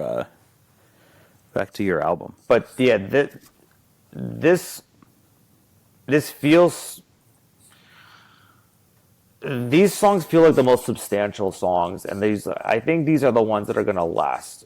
Hell yeah. Nice. I'm like it like I've always been so unsure that because I hear all my friends writing really catchy songs, like Jim Blass, for example. Jim Blass is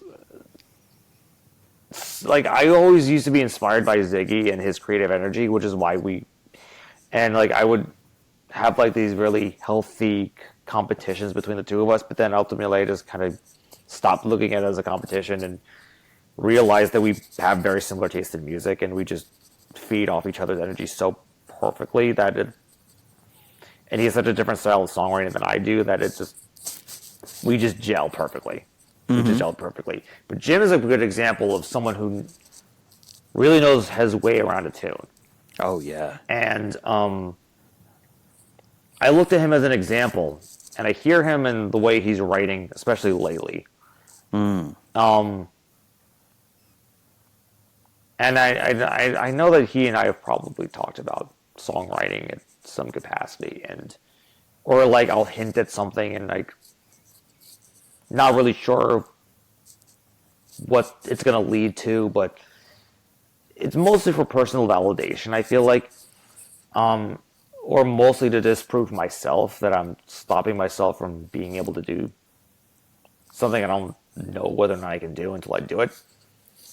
So when I started really not being afraid to tap into a style of songwriting that, like pop songwriting style, is that I was able to break that niche, especially because I listened to a shit ton of pop music last year. Like Charlie XCX was like my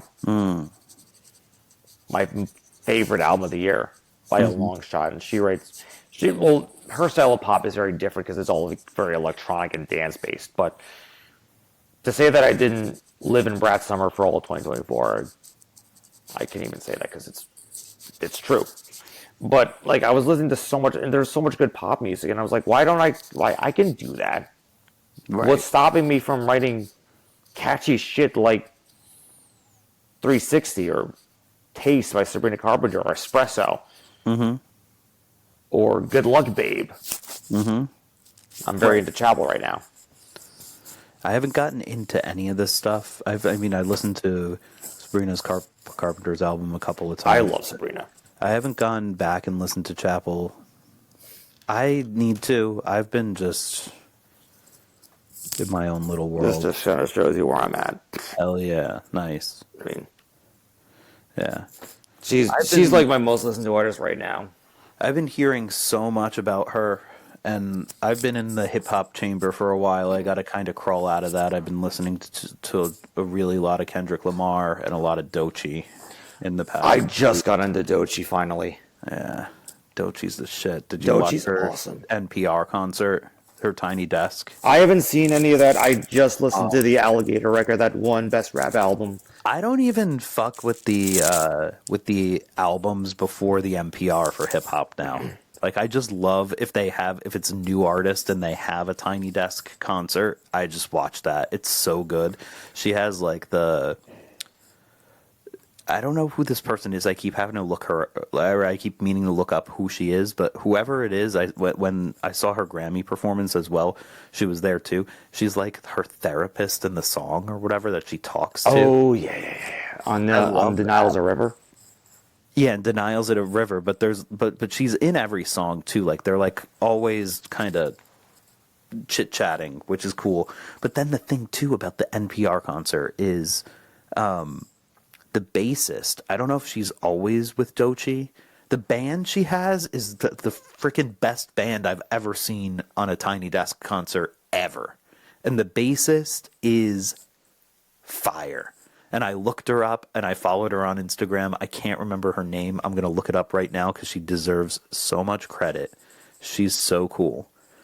And when you watch that performance and you see her in the background, you're just like, yo, she's so into this shit. And then when you look her up, she's played with like all these different people too, but she gets that this shit is like hitting hard and grooving, and it's a moment. So her name is Zuri Appleby. And she's sick. She used to play with Lizzo. She might still. And her Instagram is Her Highness of Lowness, which is a dope name. That's pretty cool. Yeah. You got to check that out because she has a whole like. I don't think she had a sax. She has like a trumpeter or something. I'll have to look into this Tiny Desk performance. I still have to finish Chapel's. I gotta get into Chapel. That's what I gotta do. And then I haven't even listened to Brat once yet. I do like Charlie XCX, but I slept on her golden era last year. Yeah, it was funny because that kind of helped with that actually helped with the writing process of Harry's Killing It, to be perfectly honest. Like Max played 360 for me, and I was already a big fan of Charlie before that. Yeah. I liked the first two records that she put out, True Romance and Sucker, to some degree, and I really liked the 2019 record. I slept on the 2020 record. I don't know why. I think this record is incredible. I think A.G. Cook is insanely good. There's so much good music now. That's the problem, you know. Yeah, but when Max showed me 360, I knew that record was going to forever be important to me in my life. And then he played me that and Von Dutch, the two singles, and I was just hooked from that moment on. Like the entire rest of that year, I was just like, okay, I'm riding this train until it tells me to get off.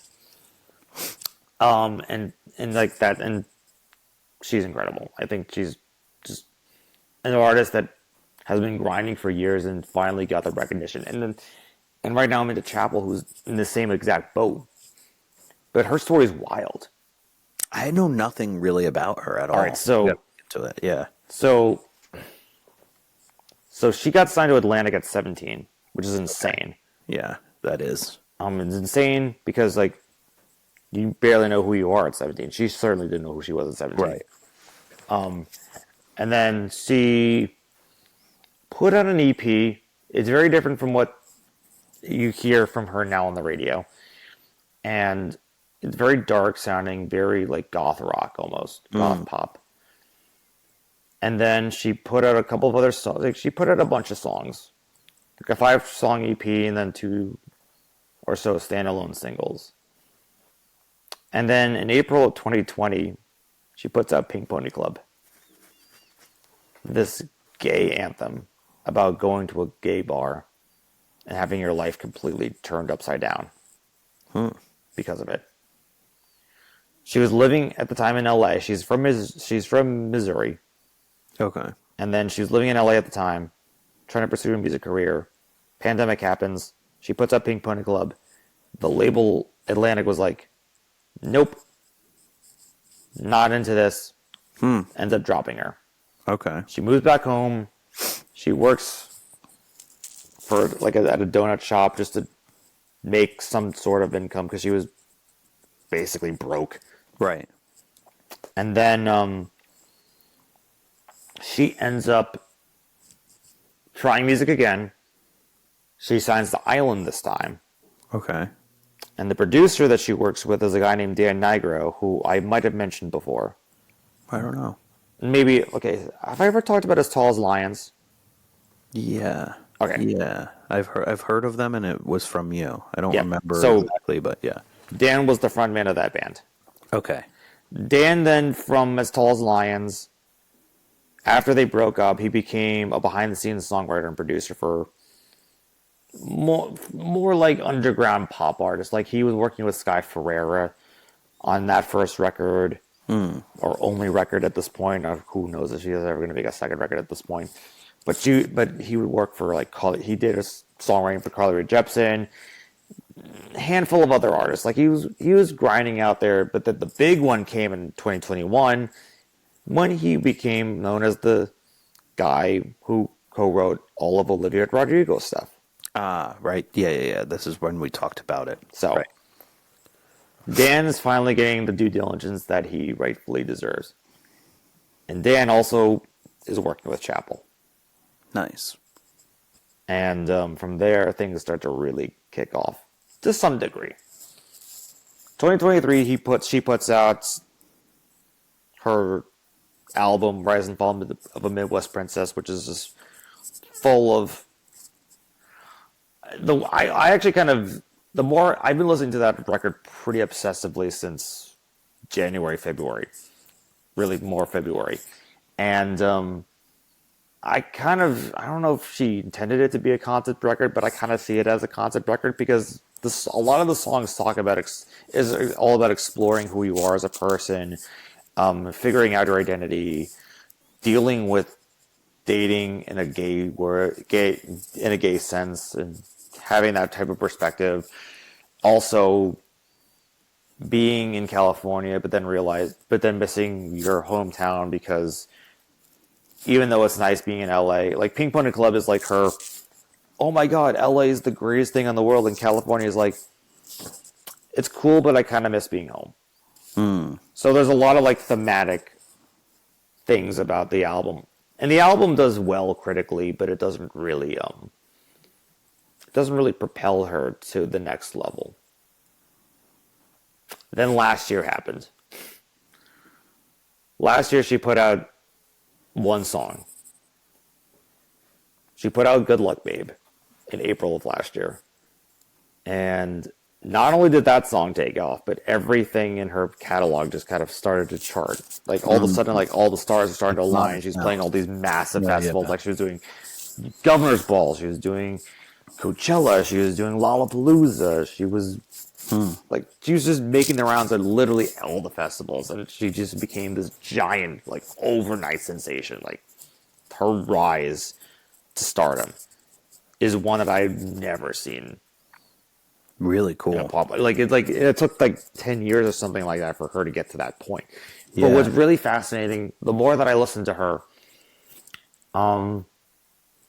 I'm one of those guys, as you know, that loves connecting the dots of current pop artists to their influences. Right, and I do too. So yeah.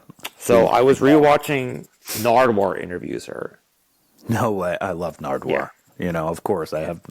He's one of my biggest influences. Yeah, he's one of the best.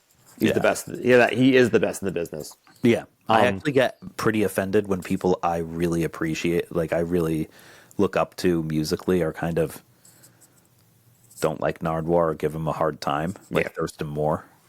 The stuff. Well, I'm just like, I actually choose Nardwuar Thurston. I get that completely. Yeah. Well, for one, Chappell is kind and courteous to Nardwuar, so she passes the test in that. Yeah. But the other thing that I found interesting that I kind of like connected the dots with, so I didn't realize that Kate Bush was an influence on her until I saw the interview again, and he gave her a Kate Bush poster. Oh, cool. Yeah. And what's wild was that the moment that I saw that in the interview, I had to pause the video, and Pink Pony Club played in my head. And then I immediately heard it in the pre-chorus. Like the way that she sings, "Girl, look what you've done. You're a pink pony." I'm like, that's straight out of the Kate Bush book. And cool. I've been thinking about this over the last couple of days. That's her Wuthering Heights. It's like a gay version of Wuthering Heights. Interesting. That's complete cool. with guitar solo.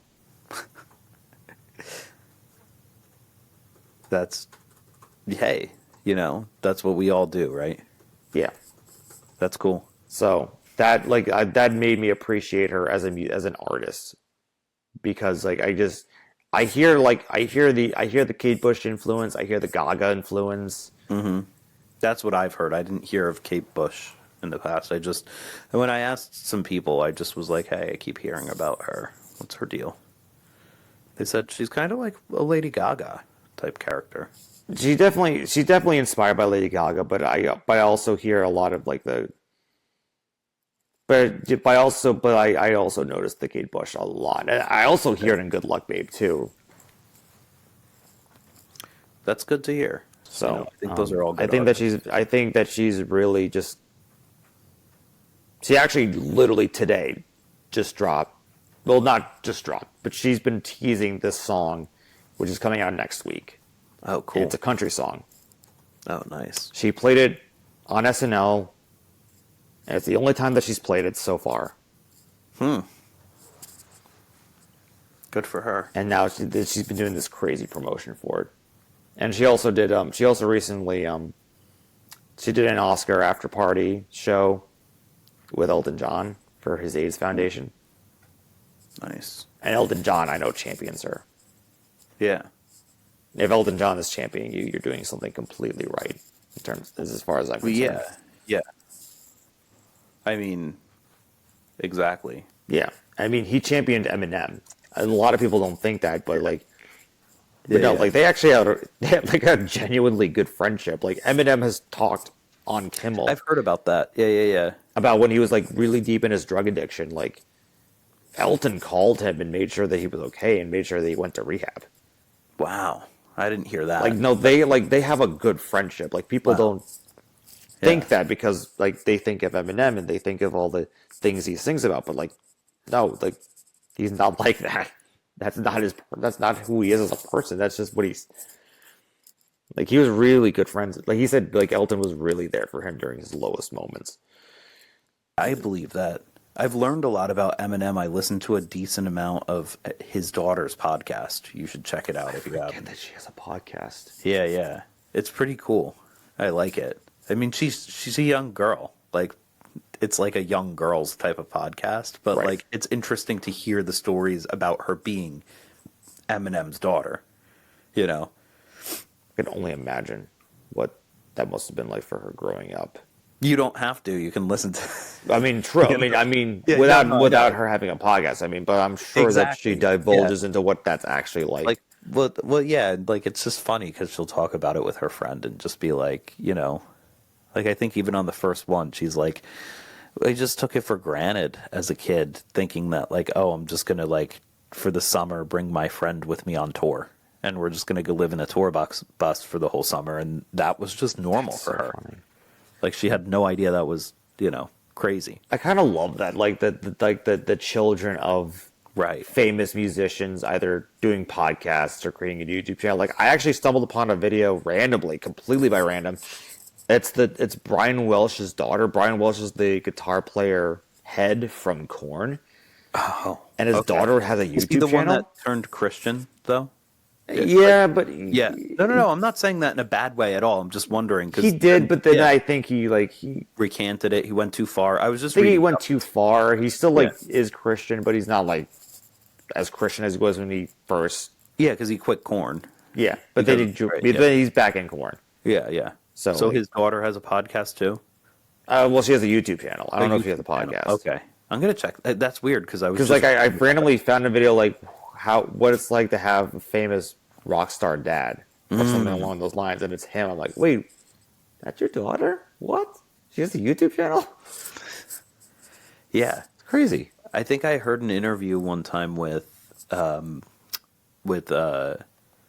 Jacob Dylan where he said, my dad, I think I heard it several times that he said it, actually, on several occasions where he was like, that, I always thought it was weird when somebody's parent was like a doctor or something, because music was more approachable to me.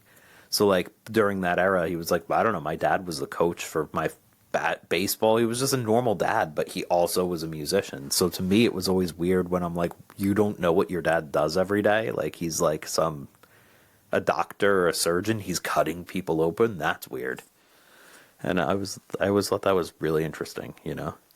Yeah, Jacob doesn't have a typical life like a lot of people, I feel. No. Because his dad being... Not even rock star typical, you know? No. We don't have to finish right yet, but I want to make sure we hit what we got to hit. We talked about Slipstream. We talked about Harry's Killing It. You have anything else you wanted to say about that? Not really, right? No, I think I pretty much covered. Yeah, and the new album. And then, is there anything else? What else is up? Well, We talked about Andrew. yeah, well, we're rebranding. Adam, our bassist, left in January for personal reasons. So Hell yeah. because of this Yeah, yeah. shift of him leaving, Andrew just rebranded the band and not called the Valentines anymore. We're Andrew and the Kindly Ones, which is appropriate because that's what the next record's going to be called. I love it. Yeah. So we're in the process of recording that now. Adam is still very much going to record his bass parts for this record, but in terms of being an active member of the band, that's no longer going to be a thing. Got it. Sad, because I only saw you guys once, and he was killing it. He was great. I think the only other piece that I want to talk about is that I've been doing these variety show things with Ziggy, yeah. and Yep.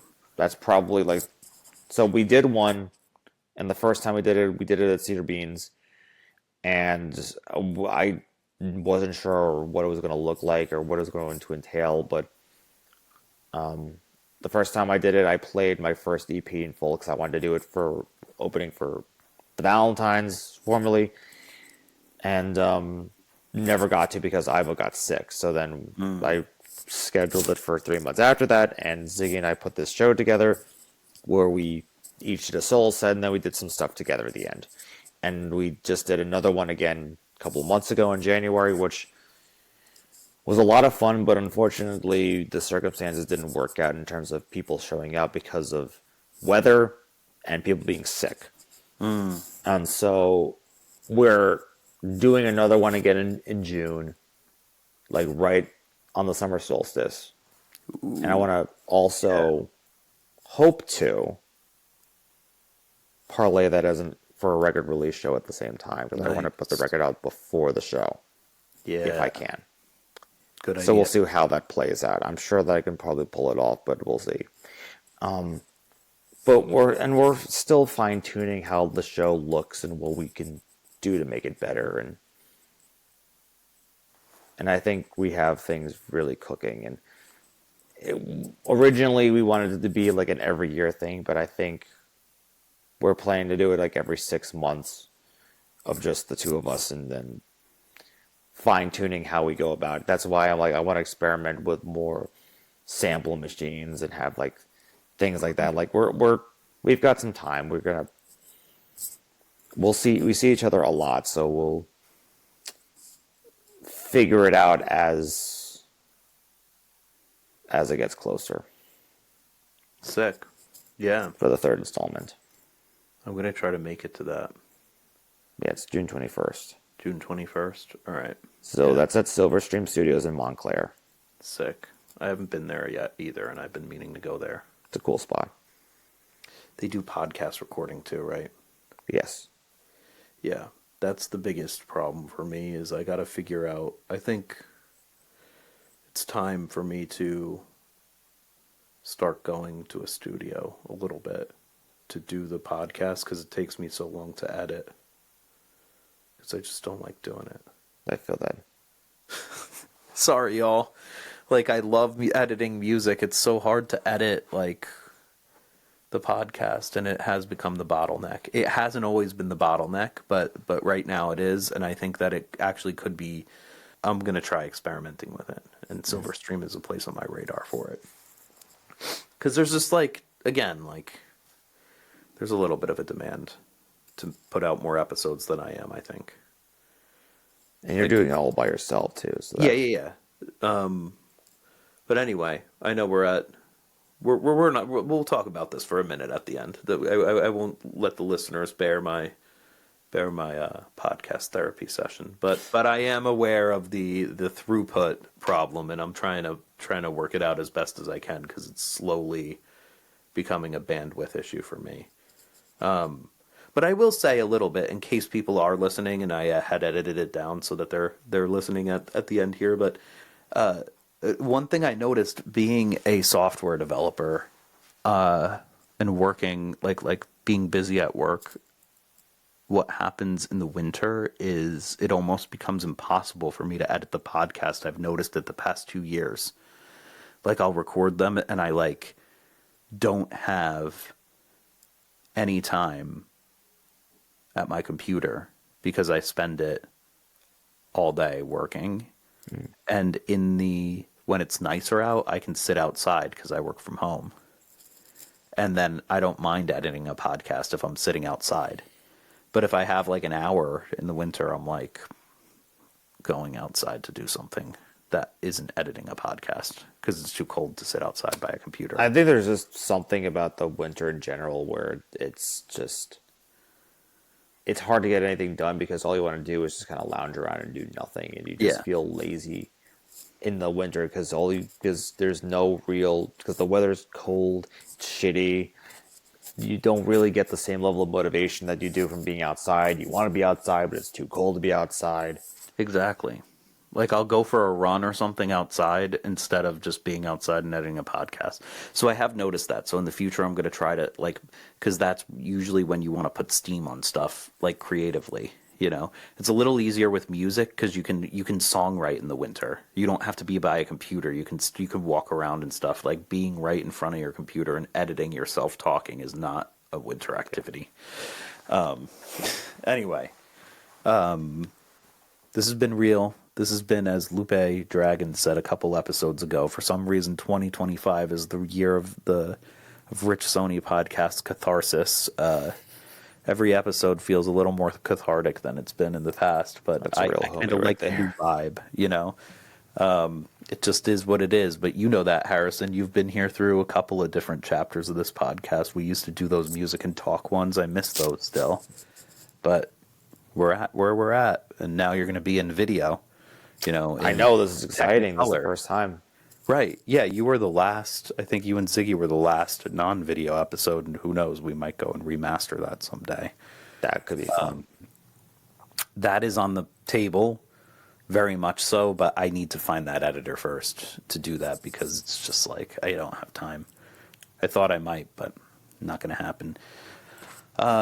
Where can people find you? Where can they follow you and look up how to go out and check you out? How to put the date on the calendar to check out the show that you have with Ziggy, the variety show? So, music-wise, you could just look up my name, Harrison Bieth. It's available everywhere you stream music: Spotify, Apple Music, Bandcamp, YouTube Music. If there's any YouTube Music people, it's on Amazon, on Music, I think. It's wherever it's streaming. What about Deezer? Are you on Deezer? Deezer? I mean, maybe.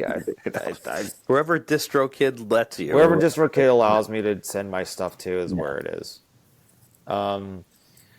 Flyer-wise, I mean, if you want to know my social media, you can. I mostly post things on Instagram, and that's Saxmania18 is my Insta handle. I will there will be a flyer or flyers depending on how we advertise it. Last year we did a whole lot of Brat stuff for our show because both of us love Brat, still do.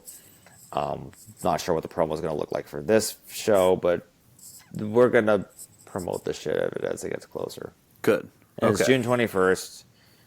And Silverstream Studios. Oh! One last thing. I almost forgot. Which, I can't believe I almost forgot about this. So, a while back, a buddy of mine, Steve Carter, who works on Andrew's stuff, he's a film composer. He's from Jersey. He lives out in Nashville now. I'm actually going to see him in a month. Wait, say it again. He's from Jersey. He's from Jersey. He's from Mahwah. Okay. But he now lives in Nashville. He wrote, I think I mentioned this before on the podcast. He wrote a score, or composed a score for a film. A buddy of his directed it, and him and his girlfriend co-wrote the movie. She's the lead in the movie. The movie's made rounds at different festivals, including Cannes, and got a lot of really good reception everywhere that they've premiered the movie. They showed it at the Montclair Film Festival this past October, and it's actually getting a theatrical release. No way. In April. Way. What's the name of the movie? So the movie's called Gazer. Gazer. Okay. Like somebody that's gazing. Yes. Okay. And I recorded sax for the film score.